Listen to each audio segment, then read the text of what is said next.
میرے کریم فرماتے ہیں رب قیامت کے دن بندوں سے فرمائے گا کیا میں نے تیرے لیے کان اور آنکھیں نہیں بنائی تھی؟ کبھی اندھے سے مل کے دیکھے نا، کبھی بہرے سے بات کر کے دیکھے نا۔ رب فرمائے گا کیا میں نے تیرے لیے کان اور آنکھیں نہ بنائی تھی؟ اللہ فرمائے گا کیا میں نے تیرے لیے جانوروں کو، کھیتوں کو مسخر نہیں کیا تھا؟ ہر جانور پر تو سواری کرتا ہے، جانوروں کے گوشت کھاتا ہے، جانوروں کا دودھ پیتا ہے، کھیت کے اندر ہل چلاتا ہے، اناج ہے، پھل ہیں، سبزیاں ہیں۔ هو الذی خلق لکم ما فی الارض جمیعا، زمین میں جو کچھ ہے حضرت انسان کے لیے پیدا کیا۔ اللہ فرمائے گا تیرے لیے کان بنائے، آنکھیں بنائی، تیرے لیے مسخر کیا جانوروں کو، تیرے لیے مسخر کیا کھیتوں کو۔ پھر رب کہے گا میں نے تجھے خوشحالی دی، میں نے تجھے سرداری دی۔ پھر اللہ فرمائے گا یہ بتا کیا تجھے مجھ سے ملنے کا یقین نہیں تھا؟ کیا تجھے یہ خبر نہیں تھی کہ تیری رب سے بھی ملاقات ہوگی؟ تجھے اللہ کے حضور بھی حاضر ہونا ہے، تجھے اس کا یقین نہیں تھا؟ اور حدیث پاک کا جو آخری جملہ ہے وہ ہر دل پر دستک دیتا ہے۔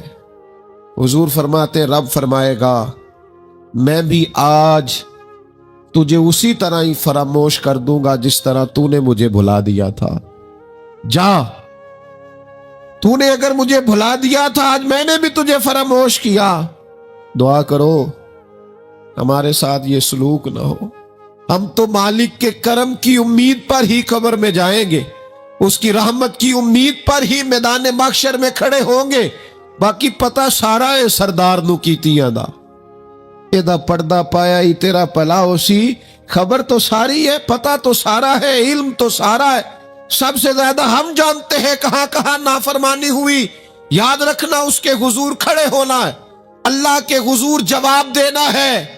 اگر ظلم کیا ہے ملازم پر تو جواب پھر بھی دینا ہے، ظلم کیا ہے گاہک پر تو جواب پھر بھی دینا ہے، اگر ظلم کیا ہے پڑوسی پر تو جواب پھر بھی دینا ہے۔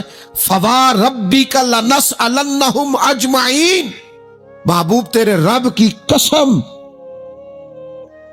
اپنے لفظوں میں بات کروں، اللہ کہتا ہے محبوب میں نے تیرے رب دی قسم میں انہوں نے پوچھ لینا ہے، پوچھ لینا ہے میں نے ان سے سوال کرنا ہے۔ اما کانوا یعملون، جو یہ عمل کرتے تھے پوچھوں گا، سوال کروں گا۔ اور میرے نبی پاک صلی اللہ تعالی علیہ وسلم کے غلاموں، اگر ظلم کیا ہے بیوی پر حساب پھر بھی دینا ہے، اگر وراثت کی تقسیم پر زیادتی کی ہے بہن بھائیوں سے حساب پھر بھی دینا ہے، اگر تربیت ٹھیک نہیں کی اپنے بچوں کی تو حساب پھر بھی۔ تم سربراہ تھے ایک ادارے کے، تمہارے پاس امانتیں آتی تھیں، بچے پڑھتے تھے، مجموع کے مجمع تم سے عقیدتیں رکھتے تھے، لوگ تمہیں نیک سمجھتے تھے، ہاتھ چومتے تھے، پھول پھینکتے تھے، تم نے بڑی عزتیں سمیٹی، تم نے خوشحالیاں اور سرداریاں سمیٹی۔ فَوَرَبِّكَ لَنَسْأَلَنَّهُمْ، تمہیں حساب دینا ہے۔ آج بڑے بڑے لوگ حساب کے ڈر سے کانپ گئے۔ بغداد کے شیخ عبد القادر جیلانی حرم مکہ میں سر سجدے میں رکھ کے کہنے لگے مہربانی کرنا مجھ سے حساب نہ لینا۔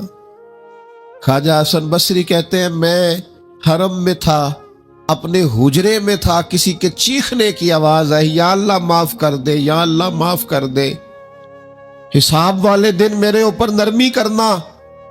فرماتے میں نے کہا کوئی گناہگار آہوزاری کر رہا ہے، میں جا کے تسلی دیتا ہوں۔ اور جب میں نے جا کے چہرہ دیکھا فرماتے کلیجہ پھٹ گیا، وجود کانپ گیا، اور میں اس دعا کرنے والے کے قدموں سے لگ گیا۔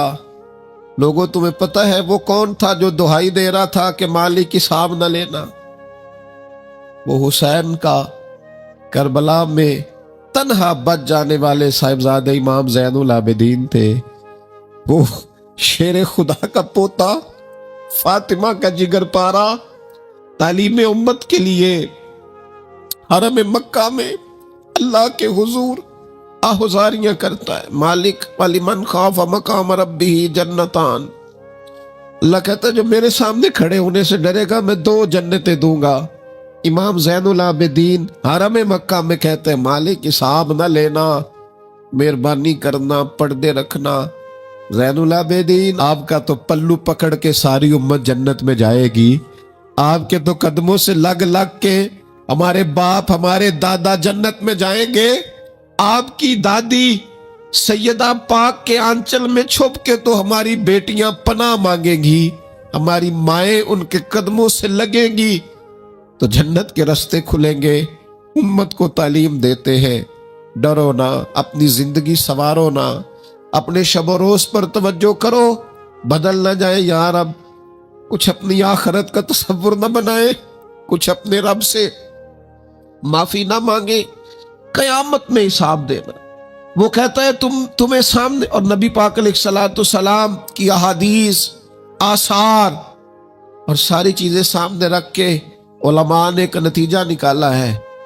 فرمایا قیامت کے دن سب سے پہلا حساب علماء کا ہوگا. جنہوں نے عزتیں زیادہ سمیٹی ہیں نا. یہاں ایک دفعہ ایک MP صاحب آئے ٹائم لینے کے لیے. میں نے معذرت کر لی، میں نے کہا میرے پاس وقت نہیں ہے. تو مجھے کہنے لگے لوگ تو ہمارے پیچھے بھی بڑے ہیں. میں نے کہا آپ کو لوگ ووٹ دیتے ہیں، ہم پر لوگ جان دیتے ہیں. اتنی اگر سعادتیں سمیٹی ہے تو پھر سنو نا، جنہوں نے یہ دعوے کیے ہیں کہ ہم دیندار ہیں. فرمایا پہلا حساب علماء کا ہوگا، دوسرا حساب مجاہدین کا ہوگا، تیسرا مالداروں کا ہوگا. اور فرمایا یہاں تک کہ اللہ تو صبح قیامت انبیاء کرام علیہم السلام سے بھی تبلیغ کے بارے میں سوال کرے گا. ہر ایک سے سوال ہونا ہے. ہم اپنی اپنی تیاری کریں قیامت کے روز کے لیے، آخرت کے دن کے لیے. یا ایھا الذین آمنوا اتقوا اللہ ولتنظر نفس ما قدمت لغد. اے ایمان والو اللہ سے ڈرو اور ہر نفس یہ سوچے کہ میں نے آخرت کے لیے آگے کیا بھیجا ہے. آؤ آج اپنے اپنے اعمال کا جائزہ لیں. ہمارے لیے آج شام کھانے میں کیا ہے یہ سب کو پتا ہے. اس ماہ میرے گھر میں کیا آمدن ہے، کیا خرچ ہے، یہ سب کو پتا ہے. لیکن رب کہتا ہے وَلْتَنْظُرْ نَفْسٌ مَا قَدَّمَتْ لِغَدٍ. یہ بھی دیکھ تو نے اپنی قبر کے لیے آگے کیا بھیجا ہے، آخرت کے لیے آگے کیا بھیجا ہے. یہ دیکھ قیامت والے دن کے لیے تیرے پاس سرمایہ کیا ہے. وہاں جب اللہ کے حضور حاضر ہونا ہے تیرے پاس پیش کرنے کو کیا ہے. جناب صدیق کے پاس پیش کرنے کو وفا ہے، امت کی خدمت گزاری ہے جناب عمر کے پاس، جناب عثمان غنی کے پاس سخاوت ہے. مولا علی نے ہر میدان میں تلوار چلا کے اسلام کا جھنڈا بلند کیا ہے. حسین ابن علی نے سر دے کر اللہ کے حضور نظر پیش کی ہے. میں بھی سوچوں نا یار، آپ بھی سوچے نا، نعمتوں کی بہتات کتنی. ہماری بھری ہوئی تجوریاں، ہمارے آنگن میں کھیلتی ہماری اولادیں، ہمارے ارد گرد ہمارے دوستوں کی لائنیں، ہمارے دسترخوان پر بچھی ہوئی نعمتیں، ہمارا تندرست وجود، ہماری بولتی زبان، ہماری دیکھتی آنکھیں، ہمارے سنتے کان، ہماری سانس لیتی روح. اس سارے وجود سے ہم نے کیا اکٹھا کر کے اپنی آخرت کے لیے بھیجا ہے. صبح قیامت کے لیے ہم نے سامان کیا کیا ہے. اللہ کے حضور جب ہمیں جواب دینا ہے تو ہمارے دامن میں کیا ہے، کیا پیش کرنا ہے. آج اپنے دل سے، اپنی روح سے یہ سوال ہمیں ضرور کرنا ہے، اور ایک بار نہیں 100 بار کرنا ہے، اور بار بار کرنا ہے. نبی پاک صلی اللہ تعالی علیہ وسلم نے ارشاد فرمایا ہے، حضور فرماتے 5 سوال پوچھے گا رب قیامت کے دن، اور جب تک تم ان سوالوں کے جواب نہیں دو گے تمہیں ہلنے نہیں دیا جائے گا. ایک یہ پوچھا جائے گا عمر کہاں گزری، سارا وقت ضائع ہو گیا موبائل پہ، سارا ٹائم ضائع ہو گیا خوش گپیوں میں، شغل میلہ، آنا جانا، عمر ساری قیمتی وقت ضائع کر دیا، اور پھر ایک سوال، اسی سوال سے متعلقہ دوسرا ہوگا، جوانی کہاں گزاری؟ وہ ساری کھیل کود میں گزر گئی، لہو و لعب میں گزر گئی، گیموں میں گزر گئی، یہ سوال ہوگا۔ اور تیسرا سوال رب پوچھے گا، بتاؤ نا مال کہاں سے کمایا، ذرائع آمدن بتاؤ، دنیا میں تو تم نے دھول جھونک لی، جہاں دھوکنی تھی یہاں بتاؤ کہاں سے کمایا، اور کما کر بھی تم مالک نہیں ہوئے۔ چوتھا سوال یہ پوچھا جائے گا، بتاؤ مال خرچ کہاں کیا؟ اور میرے نبی پاک فرماتے ہیں پانچواں سوال یہ ہوگا، یہ بتاؤ اپنے علم پر عمل کتنا کیا۔ لیکچر دینا آسان ہے، تقریر کرنا آسان ہے، واعظ کرنا آسان ہے، سمجھانا آسان ہے، فیس بک پر اچھی نصیحت لکھ دینا آسان ہے، روز صبح واٹس ایپ پہ سب کو بہترین نصیحتیں بھیجنا آسان ہے، لیکن قیامت کے سوالوں میں سے ایک معتبر سوال ہے، بخاری میں موجود ہے، 5 سوالوں میں سے آخری سوال یہ ہے کہ جو تم جانتے تھے، جس کا تمہیں علم تھا، جو تم نے سیکھا تھا، جو تم نے پڑھا تھا، اس پر تمہارا عمل کتنا تھا؟ کس کو نہیں پتا نماز فرض ہے؟ کس کو نہیں پتا والدین کی خدمت کرنا ضروری ہے؟ حلال حرام کی تمیز سے کون آگاہ نہیں ہے؟ کون نہیں جانتا کہ میرا رویہ تلخ ہے، لوگوں کو تکلیف دیتا ہے؟ کون نہیں سمجھتا کہ میری فلاں فلاں چیز کی وجہ سے فلاں فلاں لوگ تڑپتے ہیں، سسکتے ہیں، روتے ہیں؟ بہت ساروں کو پتا ہے کہ میری بیوی، میرے بچے، یہ کچھ عورتوں کو پتا ہے میرا شوہر، میرے خاندان والے میری وجہ سے تکلیف میں، بہت سو کو پتا ہے میری وجہ سے میرے پڑوسی تکلیف میں، بہت سو کو پتا ہے میری وجہ سے میرے ملازم تکلیف میں ہیں۔ تم سے پوچھا جائے گا اپنے علم پر کتنا عمل کیا، وہ جو تم جانتے تھے، جتنا تمہیں شعور تھا۔ آج پوری امت مسلمہ میں کیا ہو رہا ہے؟ تقریریں، واعظ و نصیحت، فقط واعظ و نصیحت۔ اقبال کہتے ہیں مسجد تو بنا دی شب بھر میں ایمان کی حرارت والوں نے، اور یہ دیکھنا کیا کہتے ہیں من اپنا پرانا پاپی تھا، برسوں میں نمازی بن نہ سکا۔ اور اقبال بڑا اپدیشک ہے، من باتوں میں موہ لیتا ہے، بڑی سونی باتیں کرنی آتی ہے ہمیں۔ اقبال بڑا اپدیشک ہے، یہ من باتوں میں موہ لیتا ہے، پر گفتار کا قاضی ہے یہ بنا، کردار کا غازی بن نہ سکا۔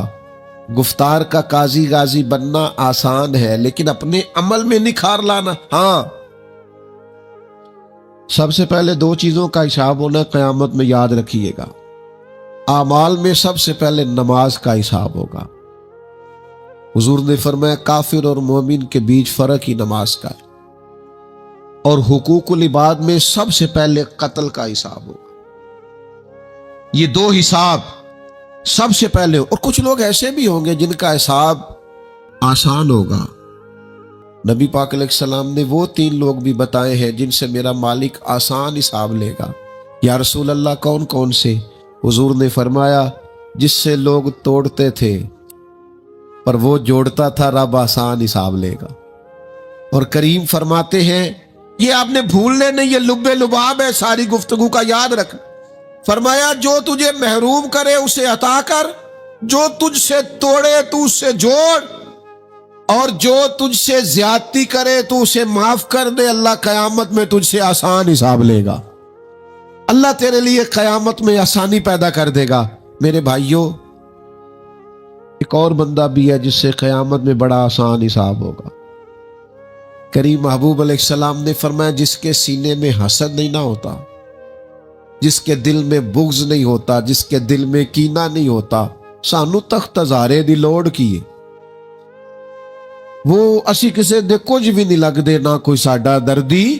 وہ جو سینہ بالکل، جن کا سینہ بے کینہ ہوتا ہے نا، کشادہ دل، سب کے لیے پیار، سب کے لیے محبت، سب کے لیے وارفتگی، ہر ایک، سارے سمجھتے ہیں مجھ سے ہی پیار زیادہ ہے، سینہ کشادہ ہے، دل بڑا ہے۔ فرمایا جن کے سینے کشادہ ہوں گے، بغض سے، عداوت سے، حسد سے، کینے سے پاک ہوں گے، اللہ قیامت میں آسان حساب لے گا۔ اچھا، میرا وجدان کہتا ہے کہ میرے نبی پاک کے پاک لفظوں کا معنی یہ ہے قیامت میں رب ان سے فرمائے گا جاؤ میں نے تمہیں معاف کیا۔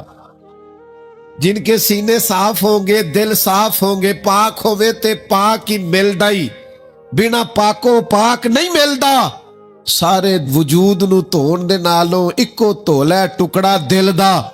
ਦਿਲ ਹੋ ਸਾਫ਼, ਦਿਲ ਹੋ ਕੁਸ਼ਾਦਾ, 14 ਤਬਕ ਦਿਲੇ ਦੇ ਅੰਦਰ ਅਸਾਂ ਤੰਬੂ ਵਾਂਗੂ ਤਾਣੇ ਹੂੰ।